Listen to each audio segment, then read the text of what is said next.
Hi friends, మన జీవన రేఖలో అంటే మన జీవన రేఖ ఎలా ఉండాలి?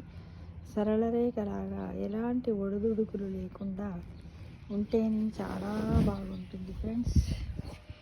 ఇలా పచ్చికలాగా ఎప్పుడు శాంతియుతంగా సాగితేనే బాగుంటుంది. కాబట్టి మనం మొట్టమొదట మనం చేయాల్సింది ఏంటి? మన జీవితంలో మన జీవన రేఖ ఒక సరళ రేఖలాగా ఉండాలని అనుకుంటే మనము ఆందోళన తగ్గించుకోవాలి. ఆ ఆందోళన తగ్గాలంటే ఏం చేయాలి? మరి ఇలా చేసి చూడండి. ఒకటి, నచ్చిన పనులపైననే దృష్టిని కేంద్రీకరించండి. రెగ్యులర్గా యోగా వ్యాయామం చేయండి. నచ్చిన వారితో ఎక్కువ సమయం మాట్లాడడానికి ప్రయత్నించండి. రోజు ఉదయము లేదా సాయంత్రం వేళ కాస్త నడవాలి. ఎక్కడ? ఇంట్లో ఇండోర్ వాకింగ్ కాకుండా అవుట్డోర్ వాకింగ్ చేస్తూ బయటకు వచ్చి ప్రకృతిని, నేచర్ని ఆస్వాదిస్తూ నేచర్లో ఉన్నటువంటి ప్రతి వస్తువును కానీ ఏదన్నా మన కంటికి కనబడుతున్నటువంటి ఈవెన్ గడ్డి పరక అయినా సరే మనస్సుతో దాన్ని ఆస్వాదించండి. అంటే చూసుకుంటూ నడవండి సంతోషంగా.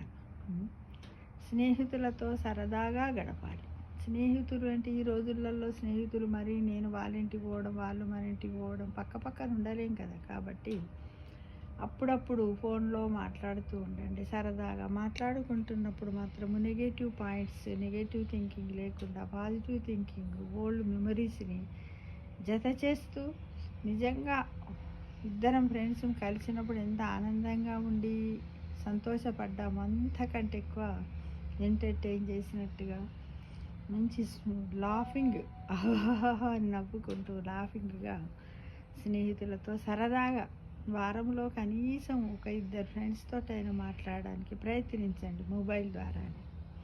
ఒకవేళ వీలైతే కలుసుకోండి. ఏదైనా ఫంక్షన్కి వెళ్ళినప్పుడు కూడా మనం హరిబరిగా కాకుండా ఇంట్లో నుంచి ప్రశాంతంగా బయలుదేరండి. అక్కడికి పోయిన తర్వాత మనకు ఎవరైనా నచ్చిన వారు, మన క్లోజ్గా ఉన్న వాళ్ళు కనపడితే వాళ్ళతో మనం ఏ రకంగా మాట్లాడినా మనకి ఎలాంటి భేదభావాలు రావు, నెగిటివ్ థింకింగ్ ఉండదు, తర్వాత ఎలాంటి ప్రాబ్లమ్స్ కూడా రావు. కానీ అప్పుడే పరిచయమైన వాళ్ళతో మాత్రం వాళ్ళ గురించి మనకు ఏమి తెలియనప్పుడు వాళ్ళ ముందు మాత్రము కొంచెము రిజర్వ్గా ఉంటేనే బాగుంటుంది, తక్కువగా మాట్లాడితేనే బాగుంటుంది ఫ్రెండ్స్. ఇది మాత్రం అందరూ గుర్తుపెట్టుకోండి. ఎందుకంటే ఏదో ఒకటి మాట్లాడేసి సరే అక్కడ మాట్లాడేది లేకుండా మళ్ళీ ఇంటికి వచ్చి ఆందోళన పడకూడదు. అది అన్నమాట.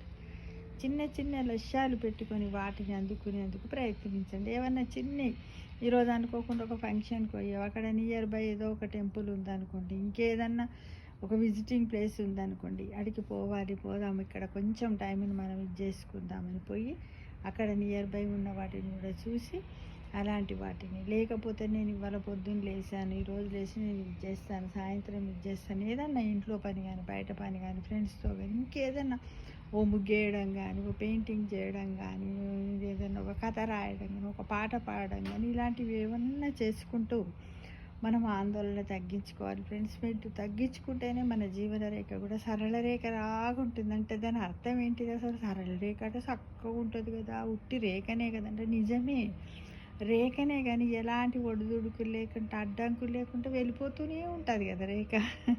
అలా ఉండడానికి ప్రయత్నించాలి ఫ్రెండ్స్. అందుకే ఈ జీవన రేఖ ఒక శీర్షికను నేను ఏర్పాటు చేశాను ఫ్రెండ్స్. అందులో అన్నీ ఇవే ఉంటాయి, రకరకాలుగా ఉంటాయి. ఇది కూడా ఏంటంటే మిక్చర్ లాగా.